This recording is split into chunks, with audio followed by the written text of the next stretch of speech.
I would like to begin this review by saying that I recently watched Sister Act with my wife, who is a firm believer that Sister Act 2, Back in the Habit, is the superior Sister Act film. However, after watching this movie for this review, my wife admitted to me that Sister Act 1 is the superior film. Hallelujah, hallelujah, hallelujah, hallelujah, hallelujah.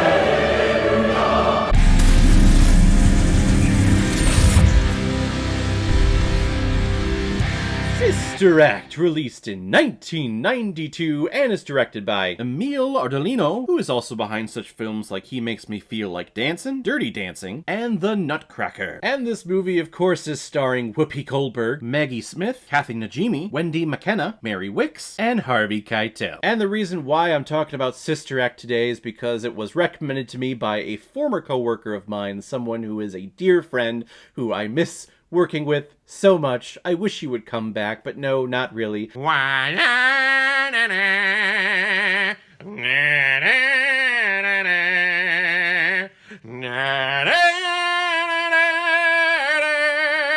She's a big fan of Gone with the Wind, that's why she gets her own theme song, also because I was really impressed with myself getting up there for that theme song, so yeah, I'm gonna keep using that over and over and over again. Dolores Van Cartier is a down-on-her-luck lounge singer in Reno, Nevada, but one day she stumbles upon her boyfriend committing murder and goes to the police to turn him in. Now the police want to keep Dolores safe as they try to get a court date to process her boyfriend, and they think the safest place to stash her is a convent. So yeah, Whoopi Goldberg is gonna be putting on a nun's outfit and doing all of her Whoopi shenanigans. How can this movie go wrong? Spoiler alert, it doesn't, because it's amazing. This was the time when Whoopi Goldberg was like at the height of her powers. She was in Ghost, everyone was wanting her in everything. She was in Star Trek, the Oscars wanted her to host for a couple of years, which I don't know how prestigious that is, but you know, it's a thing. But this was the movie that solidified Whoopi Goldberg for me as a kid, because I love the musical numbers, and I love the journey of this character and the story behind this character in this movie. Why does this lounge singer who, yes, she went to Catholic school when she was a kid, but had really no interest in God or serving God or anything, how does she end up getting to a nunnery, getting to a convent? Well, she's running from her ex-boyfriend who was trying to murder her. That is brilliant. I would hope that more cops would actually use this idea of stashing people in like a convent or something secular or something secluded like this, because I mean, who's gonna go into a convent thinking that someone is gonna be hanging out in there for a couple of months while they try to get a court date to process this guy? It's actually brilliant. I don't know if maybe that was like the go-to for a lot of police officers to stash their eyewitnesses in convents, but then this movie came out and they're like, oh great, now I gotta find another place to hide my people. But it's still a brilliant idea nonetheless. Now this movie, I think, is known for its musical numbers and taking contemporary music and switching up a couple of the words, switching up a couple of the rhythms, and turning it into a Christian rock song. And basically that's what Christian rock already does. They take popular music and then just say, oh, it's not about someone I love, it's about God and Jesus, so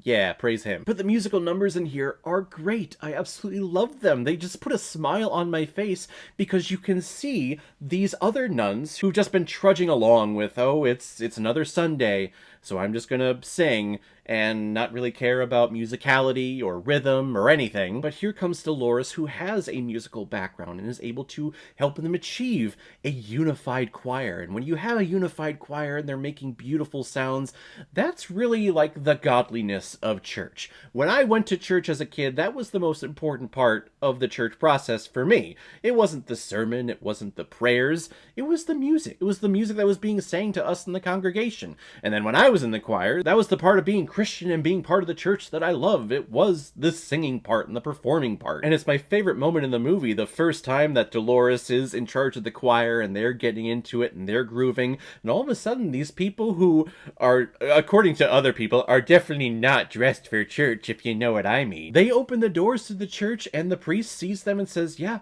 come right on in. We welcome everyone here.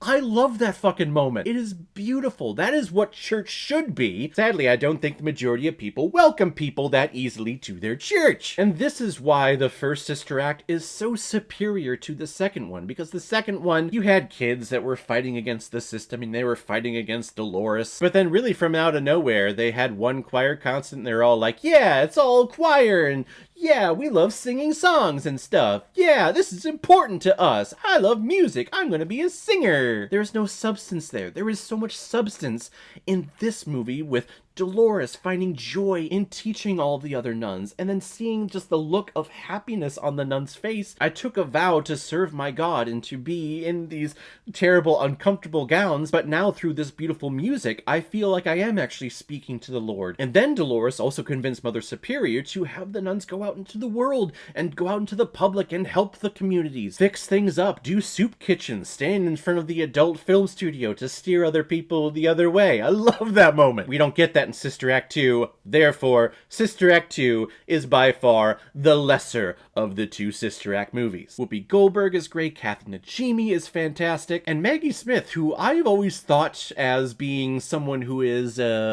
ancient, I think she is wonderful, and I'm so happy that she's still alive, at least at the time of this recording. She adds so much gravitas to any movie that she is in, so having her, then also actors like Harvey Keitel in this thing, it just elevates this movie that much more. I wish we would have gotten a little bit more explanation as to why Mother Superior was so hesitant about letting her nuns out into the world and out into the community.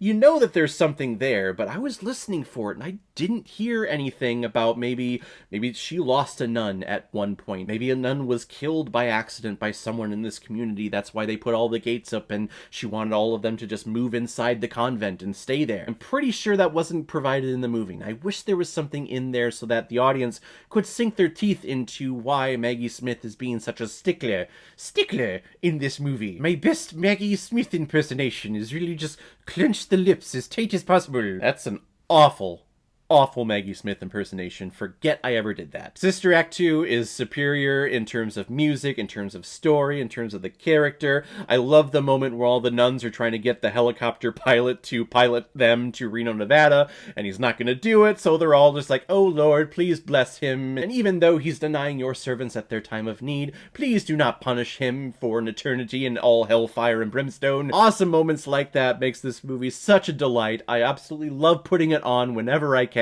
Sister Act 1 is definitely the best, and it's a fun-ass freaking time. I'm gonna give Sister Act 4 out of 5 Blu-rays. I like it a lot.